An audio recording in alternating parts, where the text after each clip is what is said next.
Hi, my name is Shiva Reinhardt. This is going to be a crow pose tutorial, Bakasana tutorial, and I'm going to show you a few different things that can help you feel the core actions that are necessary to bring the full pose to expression. And the first is an abdominal exercise that we'll do on our back. So you can come lay on your back, and the knees are lifted up. Basically what we're doing is replicating crow, but it's flipped upside down. So basically we'll pretend that there's an imaginary floor above us and that the hands are flat on the floor. So we'll bring the knees to the outsides of the upper arms and we round the spine and squeeze the knees into the upper arms. This can be your exhale. And then as you inhale, come down. Exhale, round the spine, lift up, end of your exhale, squeeze, knees into the upper arms. Inhale, come down. So we'll do a few more. We're building the core strength and the basic shape of crow. Exhale, lifting up, rounding your spine, feeling all the energy coming to the center of the body, activating the belly. Inhale, come down. Exhale, going back up. This is also a great variation to practice if you have a wrist injury. If you can't do arm balances, but you want to keep your ability. Inhale as you come down. Exhale as you go up. You can practice all the basics of crow without straining the wrists. Inhale, come down. Relax now. Set the feet down. Rest the knees into each other. Bring one hand to your belly, one hand to your heart.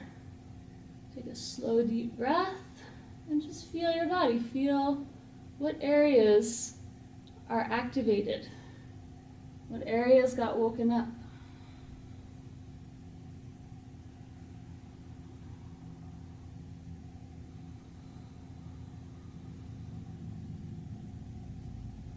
And then we'll roll over onto the side and come up. You do need to have good strength in your wrists. You will be holding all of your body weight on your hands.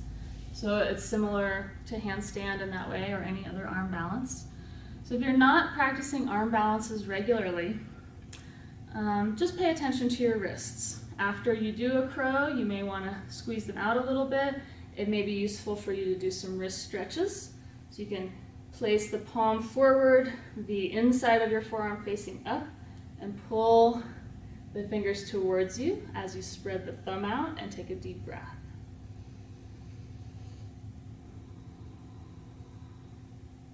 We'll do the other side. Elbow straight, press out through the wrist. Draw the fingers towards you, press out through the thumb. Slide that shoulder down, deep breath.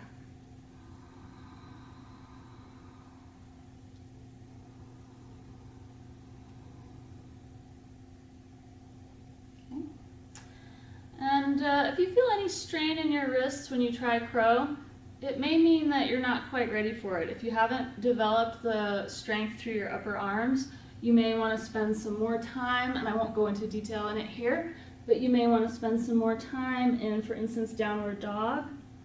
That can give you a lot of the strength in your shoulders. And then plank is going to give you the same positioning of the wrists, the elbow over the wrists.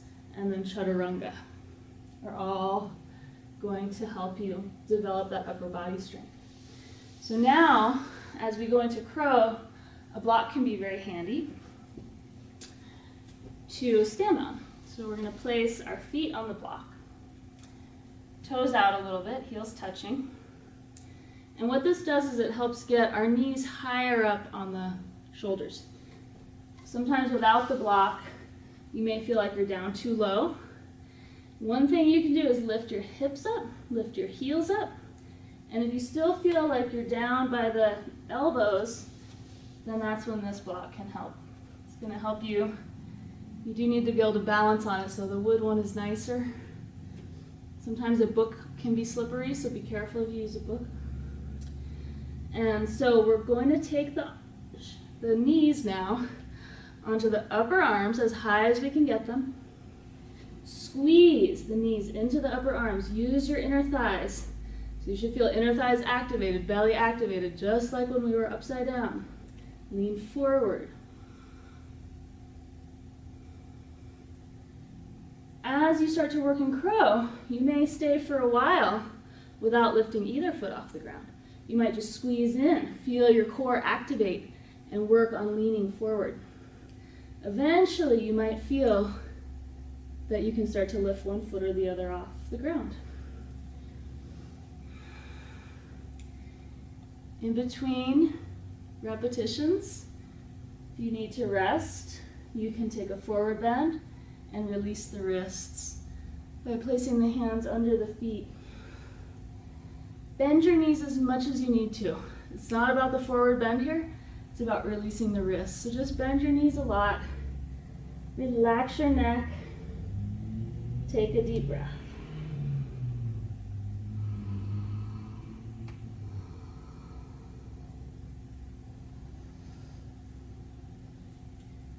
Practice crow one more time here. Hope you'll practice it a lot more after the video is over.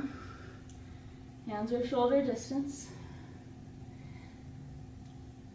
You want to go into every pose with relaxation, with calmness. And remember that it's not about forcing your body into some position. Each pose has its own energy. Each pose unlocks energy channels in the body. When you really recruit your abdomen and your inner thighs, you're going to feel everything just wake up inside. That's what it's about. It's not about achieving crow. It's not about, oh, I can balance on my arms. It's about awakening your body to be fully conscious. So really keep that in mind so that you can have compassion with yourself. Don't want to ever do anything that hurts the body. All of this is in service to ourselves, to our body, to our health. So the hips lift up, spine rounds, knees squeeze onto the outsides of the upper arms, draw in through the belly, maybe lift one foot, maybe the other. Maybe eventually straighten the arms. And then come into the wrist release again. Hands under the feet. Let your neck go, let the head go down. Press the toes onto the inner wrists. Slow your breath down.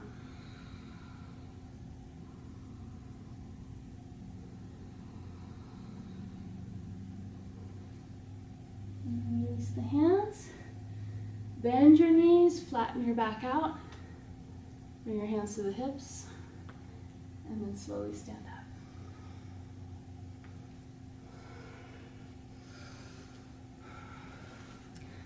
Have patience with yourself. Practice, practice.